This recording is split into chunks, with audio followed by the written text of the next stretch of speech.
صلو علی الحبیب صلی اللہ تعالی علی محمد صلی اللہ علیہ وسلم۔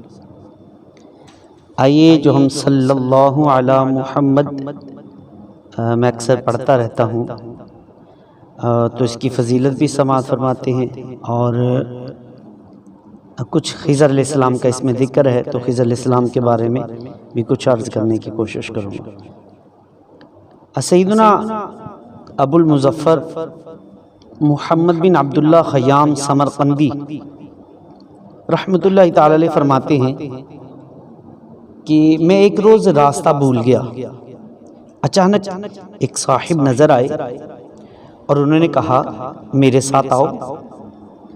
میں ان کے ساتھ ہو لیا۔ مجھے گمان ہوا کہ یہ سیدنا خضر علیہ نبینا علیہ الصلوۃ والسلام۔ میرے استفسار یعنی پوچھنے پر انہوں نے اپنا نام خضر بتایا۔ ان کے ساتھ ایک اور بزرگ بھی تھے، میں نے ان کا نام دریافت کیا تو فرمایا یہ الیاس علیہ نبینا علیہ الصلوۃ والسلام۔ میں نے عرض کی اللہ پاک آپ پر رحمت فرمائے، کیا آپ دونوں حضرات نے سرور کائنات، شہنشاہ موجودات، محبوب رب الارض والسماوات، احمد مجتبی محمد مصطفیٰ صلی اللہ علیہ وآلہ وسلم کی زیارت کی ہے؟ انہوں نے کہا ہاں، ہم نے پیارے آقا صلی اللہ علیہ وسلم کی زیارت کی ہے۔ کہتے میں نے عرض کی کہ سرکار دو عالم، نور مجسم، شاہ بنی آدم، رسول محتشم صلی اللہ علیہ وسلم سے سنا ہوا ارشاد پاک بتائیے تاکہ میں آپ سے روایت کر سکوں۔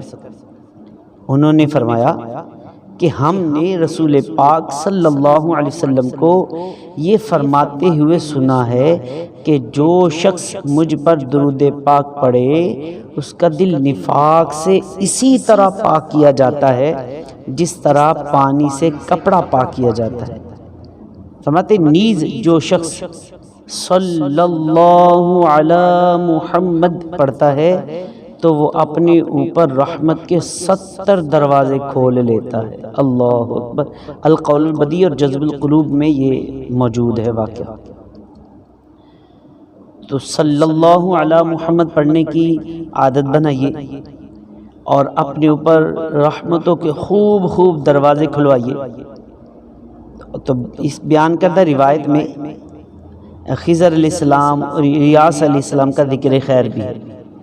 رحمتوں کے نزول اور برکتوں کے حصول کی امید پر ان حضرات کے بارے میں ایمان افروز معلومات عرض کرتا ہوں، انشاءاللہ امید ہے آپ کا ایمان تازہ ہو جائے گا۔ اچھا، یہ خضر علیہ السلام اللہ کے نبی ہیں یا نہیں تو اس کے بارے میں سن لیجئے کہ جمہور یعنی اکثر کا مذہب یہی ہے اور صحیح بھی یہی ہے کہ خضر علیہ السلام جو ہیں وہ نبی ہیں اور زندہ ہیں۔ اعلیٰ حضرت امام اہل سنت مولانا شاہ امام احمد رضا خان رحمۃ اللہ تعالی نے فرمایا کہ 4 نبی زندہ ہیں کہ ان کو وفات کی صورت میں وعدہ الہیہ ابھی آیا ہی نہیں۔ یوں تو یاد رکھیے ہر نبی زندہ ہے، جیسا کہ حدیث پاک میں ہے ان اللہ حرم علی الارض ان تأکل اجساد الانبیاء فنبی اللہ حی یرزق، یعنی بے شک اللہ عز و جل نے حرام کیا ہے کہ زمین پر کہ انبیاء کرام علیہ الصلوۃ والسلام کے جسموں کو خراب کرے، تو اللہ عز و جل کے نبی زندہ ہیں، روزی دیے جاتے ہیں۔ ابن ماجہ شریف کی حدیث پاک ہے۔ اور انبیاء کرام علیہ الصلوۃ والسلام پر ایک آن کی محض تصدیق وعد الہیہ کے لیے موت طاری ہوتی ہے، اور بعد اس کے پھر ان کی حیات حقیقی، حسی، دنیاوی یعنی جیسی دنیا جیسی زندگی عطا ہوتی ہے۔ خیر، ان 4 میں سے 2 آسمان پر اور 2 زمین پر، یعنی خضر علیہ السلام زمین پر ہیں اور الیاس علیہ السلام بھی زمین پر ہیں، اور ادریس علیہ السلام اور عیسیٰ علیہ السلام آسمان پر ہیں۔ یہ بھی یاد رکھیے کہ یہ ان 4 نبیوں پر موت طاری ہوگی، اس کے بارے میں اہل سنت کا جو عقیدہ یہ یاد رکھیے ضرور ہوگی کہ پارہ نمبر 4 سورۃ آل عمران کی آیت نمبر 185 میں ہے کل نفس ذائقۃ الموت، کہ ہر موت کو، ہر جان کو موت چکھنی ہے۔ پھر فرمایا جب یہ یعنی پارہ نمبر 27 سورہ الرحمن کی آیت نمبر 26 نازل ہوئی نا، کل من علیہا فان، زمین پر جتنے ہیں سب کو فنا ہے، تو فرشتے خوش ہوئے کہ ہم بچے، کہ ہم زمین پر نہیں۔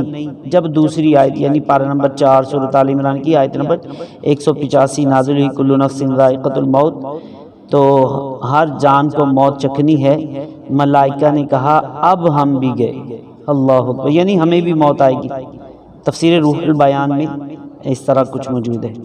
اور اعلیٰ فرماتے انبیاء کو بھی اجل آنی ہے، مگر ایسی کہ فقط آنی ہے، پھر اسی آن کے بعد ان کی حیات مثل سابق وہی جسمانی ہے۔ اب فرماتے روح تو سب کی ہے زندہ ان کا، جس میں پر نور بھی روحانی ہے، اللہ اکبر۔ ہدایت کی بخشش میں آپ نے یہ اشعار جو ہیں یہ ارشاد فرمائے ہیں، اور ان کا مقصد یعنی کہ یہ کلام رضا کی مختصر شرح یہ ہے کہ اعلیٰ حضرت رضی اللہ تعالیٰ کا اشعار کا خلاصہ یہ کہ پارہ نمبر 4 سورۃ آل عمران کی آیت نمبر 185 میں وارد شدہ رب الانام عز و جل کا ارشاد گرامی کل نفس ذائقۃ الموت، کہ ہر جان کو موت چکھنی ہے، کے مطابق انبیاء کرام علیہ السلام پر موت طاری ہوتی ہے، مگر صرف ایک آن یعنی لمحے برہق کے لیے، پھر پہلے ہی کی طرح روح لوٹائی دی جاتی ہے۔ ہر انسان کی روح زندہ رہتی ہے، مگر انبیاء کرام علیہ السلام کے جسم مبارک بھی سلامت رہتے ہیں۔ حدیث پاک میں ہے الانبیاء احیاء فی قبورہم یصلون، یعنی انبیاء کرام علیہ السلام اپنی قبروں میں زندہ ہیں اور نماز بھی پڑھتے ہیں۔ اور ایک حدیث پاک میں ہے کہ بے شک اللہ عز و جل نے زمین پر حرام فرما دیا کہ وہ انبیاء کے بدن کھائے۔ اللہ عز و جل کے نبی زندہ ہیں، ان کو روزی دی جاتی ہے، ابن ماجہ شریف میں۔ تو ہر نبی زندہ ہے، جب ہر نبی زندہ ہے تو پھر میرے پیارے پیارے آقا مکی مدنی مصطفیٰ صلی اللہ علیہ وسلم کیوں زندہ نہ ہوں گے؟ اور عاشق رسول اعلیٰ حضرت رحمۃ اللہ تعالی علیہ بارگاہ رسالت میں جھوم جھوم کر کیوں نہ عرض کرے، تو زندہ ہے واللہ، تو زندہ ہے واللہ، تو زندہ ہے واللہ، تو زندہ ہے واللہ، میری چشم عالم سے چھپ جانے والے، میرے چشم عالم سے چھپ جانے والے، میرے چشم عالم سے چھپ جانے والے۔